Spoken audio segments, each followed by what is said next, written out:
A vivir que son 2 días. Javier del Pino.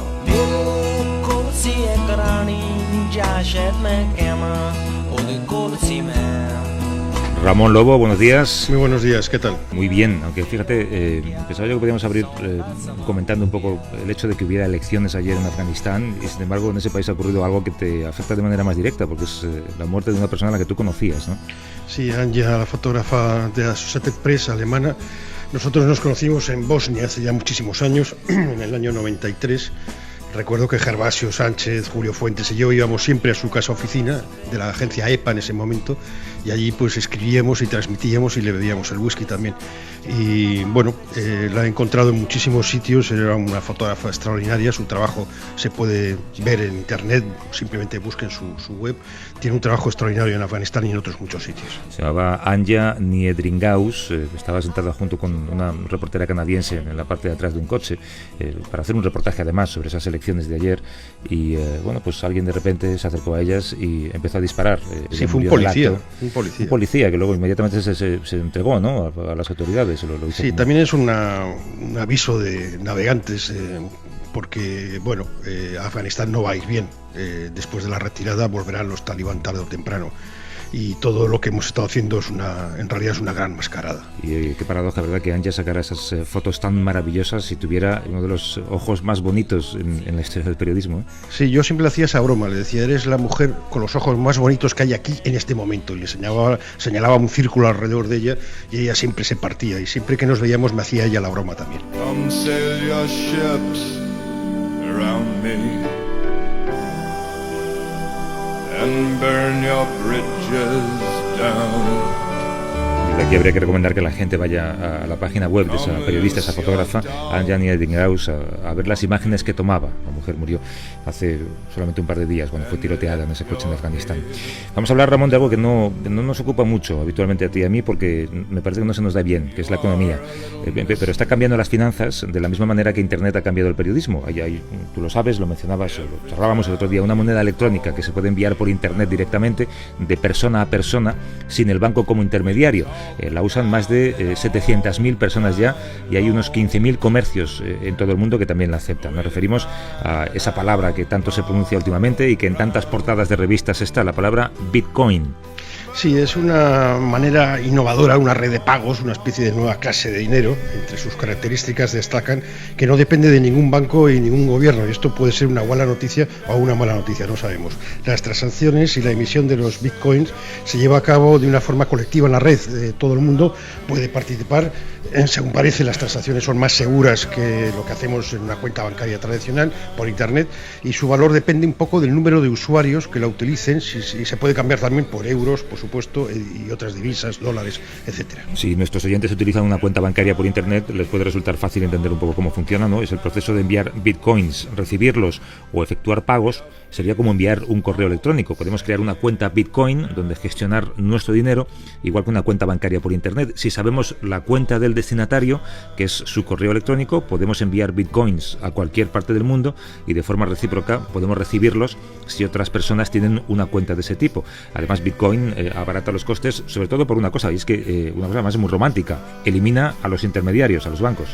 Sí, también se pueden ofrecer productos y servicios e intercambiarlos por euros, dólares y otras divisas. Así se pueden conseguir también los bitcoins. En el primer caso, para recibir el pago, como decía, solo debemos dar nuestra dirección pública al comprador y si no tenemos nada que vender ni nada que comprar, pues bueno, existen los mercados de intercambio, es decir, las páginas web que conectan a los usuarios interesados.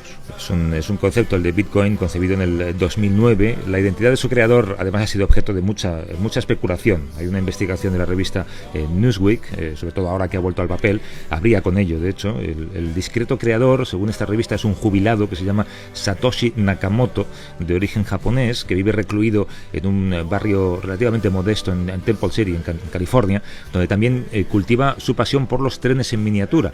Nakamoto es académicamente, digamos, es físico, es padre de 6 hijos, ha trabajado a lo largo de su carrera en casos clasificados secretos por el ejército de Estados Unidos y cuando la revista llamó a su puerta, cuando un periodista le dijo: ¿es usted el creador de esto de lo que tanto se habla ahora?, él dijo solamente esta frase: yo ya no estoy involucrado en esa historia y no puedo hablar de ello. Bueno, es una respuesta de una persona que piensa, así no metes la pata, ¿no? Bueno, aunque el Bitcoin cuenta, ya tiene muchos fieles y también detractores, sí es cierto que lo que pronostica es una gran revolución financiera que se está gestando un poco en Internet, como pasa con el periodismo. El comercio online cada vez depende menos de los sistemas bancarios tradicionales, que por cierto se han modernizado muy poco en las últimas décadas. El creciente interés por esta divisa digital no necesita un órgano central que gestione las transacciones. Yo no sé si esto es bueno o malo, por eso vamos a preguntar a alguien que sabe, ¿no? A alguien que sabe, que es Javier Martín, periodista del País, especializado en tecnología. ¿Cómo estás, Javier? Buenos días. Hola, buenos días. Buenos días. ¿Tú crees que se plantea el Bitcoin, Javier, como una alternativa seria al sistema monetario actual, al menos para transacciones electrónicas?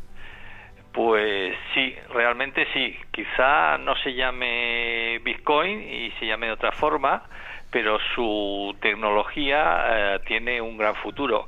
Quizá siempre nos fijamos demasiado en el nombre y nos olvidamos de la tecnología que hay detrás. Me refiero, por ejemplo, al caso de Napster, aquel que implantó la transmisión de música peer-to-peer, y Napster prácticamente desapareció por demandas y tal, pero el peer-to-peer se ha mantenido y vemos lo que es hoy. Y con el Bitcoin pasa lo mismo, su tecnología va a romper o amenaza con romper el monopolio de la banca para las transacciones, no solo de dinero. ¿Y esto, Javier, es bueno o malo? Es decir, ¿estamos ante un negocio no controlado y eso es bueno que no esté controlado, o el que no esté controlado podemos estar hablando de una nueva burbuja? Bueno, esto de bueno y malo, ya sabes que esto, como todo Internet, es bueno o malo, en fin, se irá regulando. O sea, lo que está pasando ahora, pues con estos vaivenes y sub y bajas de su cotización, pues son consecuencias de que falta una regulación. Hemos visto en los últimos días que, por ejemplo, la Hacienda de Estados Unidos ha dicho no, esto no es una moneda, pero sí es una propiedad. Entonces le podemos poner pago de impuestos. Claro, todo esto afecta a la cotización de la moneda. Entonces estamos en esa época, ¿no? Claro, pero además hay que pensar en lo que la gente puede hacer con esta moneda. Por ejemplo, igual se puede usar para lavar dinero y para evadir impuestos también, ¿no? Sí, por supuesto, como el dólar, como el euro, efectivamente, se puede hacer para el mal y para el bien, como la bomba atómica, sí. ¿Y tú meterías tus ahorros en esta moneda o recomendarías a Javier que lo hiciera? Esta es la pregunta que yo mismo le hice al presidente de la Fundación Bitcoin y me dijo sinceramente que ahora que no, pero que ya se empieza la gente pues que tiene bastantes ahorros y que tiene que diversificar sus inversiones y por tanto sus riesgos, pues una parte de sus ahorros invertirlo en el Bitcoin. Pero bueno, también es una pregunta que nos podríamos hacer. ¿Invertirías ahora en la compra de un piso? Claro. Bueno, yo de momento voy a empezar a pagar a Ramón con bitcoins. Le mando un correo electrónico, un vale por 200 bitcoins y ahí se apañe, ¿no? Bueno, Javier, vamos a ver. Que un abrazo fuerte. Hasta luego. A vosotros. Un abrazo, Javier.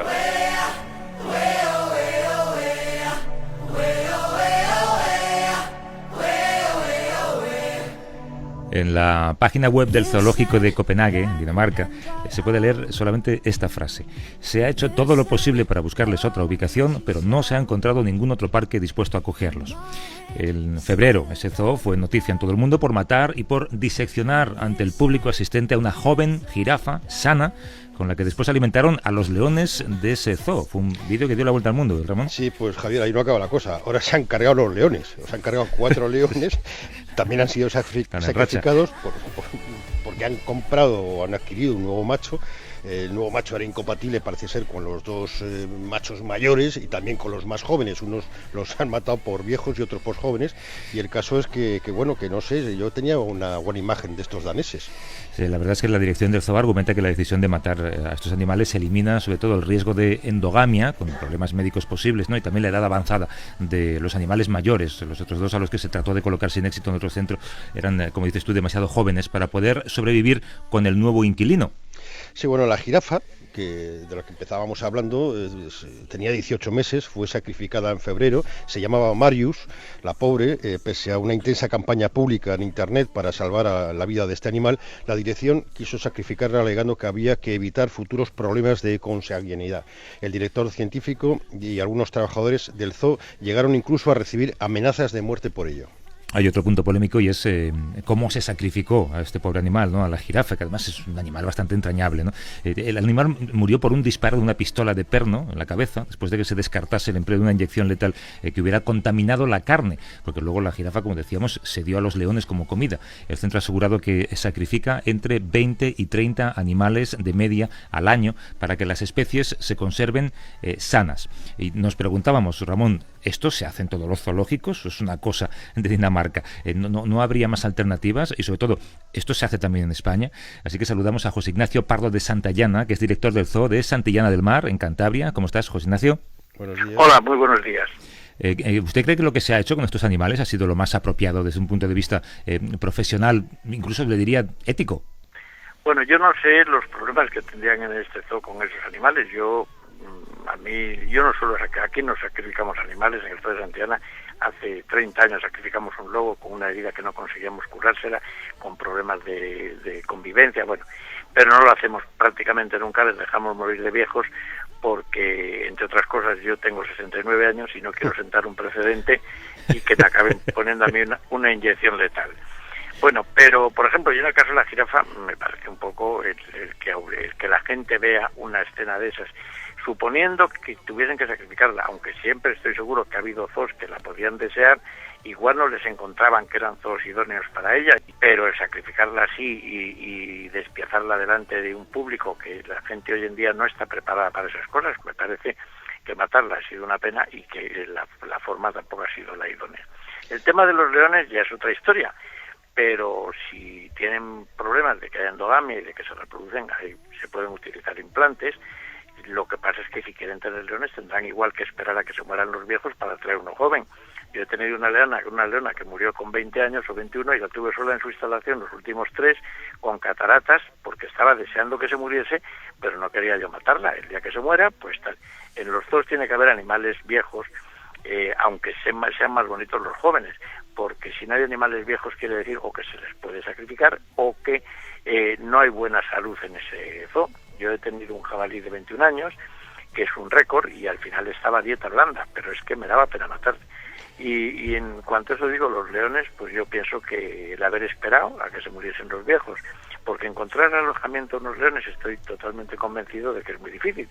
Pero si traen un macho y van a criar las leonas, van a tener el problema cuando críen esas leonas porque no van a encontrar alojamiento, porque el zoo que tiene leones los tiene para muchos años. Yo no sé cuál es el sentido de un zoo, pero quizás de alguna forma es educar a la población, a los niños, en el cuidado de los animales. Sí, pero también decían que era una lección mostrarles cómo los leones comen a la jirafa y que los niños podían aprender de eso, cómo es la vida en la selva, ¿no? Bueno, eso ya lo vemos en los documentales y lo ven los niños. Una cosa es verlo en los documentales y otra cosa es para que vean que hay países que haya pena de muerte matar a una persona en la calle, no sé. Me parece que no hace falta verlo, que es muy crudo en vivo y en directo. Nosotros lo más que llegamos es a dar ratoncitos vivos a las serpientes y ya hay quien le impresiona. Entonces yo, ya digo, a los leones, los cachorros de león, probablemente no los encontrasen destino, probablemente fuesen hijos de un embarazo no deseado, entre parientes, los machos con las hembras, y si querían cambiar eso, pues tenían la solución de implantar a las hembras, esperar que muriesen los machos y después traer unos. Claro, José Ignacio, ya nos ha dicho usted su edad. Por su manera de hablar me da la impresión de que trabaja usted más a gusto con animales que con humanos. Bueno, yo llevo 38 años allí metido, vivo dentro del zoo, he convivido con orangutanes que han vivido de pequeños hasta los 14 meses o 16 porque su madre no sabía criarlos, han dormido en nuestra habitación en una cuna. Y la verdad es que les tomas afecto y cariño. Yo recuerdo cuando murió el orangután, el que tenía ya 48 años, Adam, el padre de María, que vamos por la segunda, a punto de tener la tercera generación de orangutanes nacida en Santillana, y mi mujer entraba con él, que ya estaba casi en coma, y le daba un poco de dulce de membrillo, y sabíamos que se iba a morir. Solo en casos muy extremos, cuando un animal está agonizante, que ya ves que no lleva remedio, hace 2 años y medio un tigre un tigre de Sumatra que tenía 18 o 19 años y que se había ido quedando flaco, y cuando ya estaba en las últimas que se podía entrar con él y moverle, pues decidimos ponerle una inyección para aliviarle esos últimos momentos.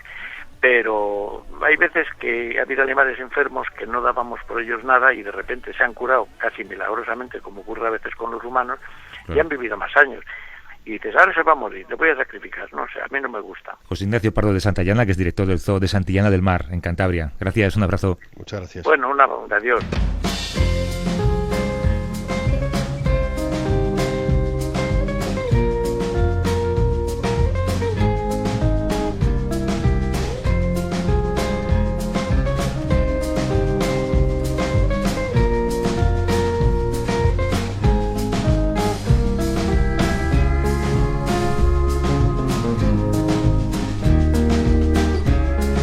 ¿Tú has visto, Ramón, la lista de la gente con mayor número de seguidores en Twitter en España?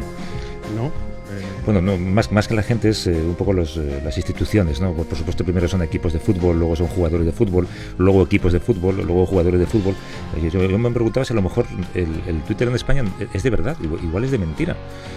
No sé, el mayor, el que tiene más seguidores en el mundo creo que es Justin Bieber o algo así, ¿no? Exacto, que es todavía peor. No hay nadie de los gente que está haciendo cosas positivas y constructivas, ni siquiera están en Twitter, están trabajando. Exacto, hay que dedicar el tiempo a algo productivo. No, yo te decía esto por la noticia que comentábamos, que salía esta semana, ¿no? Que Estados Unidos había intentado, al menos, crear en secreto una especie de Twitter cubano para hacerles creer a ellos que estaban en Twitter, sin ser el Twitter real, para hacerles un poco, para hacerles adictos a ese Twitter a través de noticias que tenían que ver mayormente, bueno, pues con aquello que mueve auténticamente a las masas, que es el fútbol, y en el caso de Cuba la música, porque esas eran, había tres patas en ese banco: fútbol, música y noticias sobre huracanes. Y ya una vez que los tenía enganchados al Twitter, intentar una revolución anticastrista, ¿no? Ver una idea como muy de novela de los años 70. Sí, querían crear una especie de primavera cubana. Esto es una información de Société Press, con lo cual es muy sólida. Menciona una empresa de Lérida, que yo creo que ya vamos mal para crear aquí. Oye, pues no hay empresas en Estados Unidos con capacidad de colocar este tipo de mensajes. Bueno, deslocalización, ha intentado todo con Castro, le ha intentado quemar las barbas, le montó Radio Martí, le ha hecho de todo. Y bueno, y algo deben estar haciendo mal cuando en la isla hay un descontento con el sistema, que no funciona. Pasa que el mismo embargo ha servido como una gran excusa al régimen cubano para tapar sus deficiencias, ¿no? Entonces, bueno, aquí más que hacer Twitter, lo que habría que hacer es una reflexión, ¿no?, de lo que se está haciendo mal. Bueno, acabamos con Green Day. ¿Quieres acabar hoy haciendo méritos otra vez, Ramón? Sí, claro, bueno, hay que compensar, ¿no?, con la música al principio. Hasta luego. Un abrazo.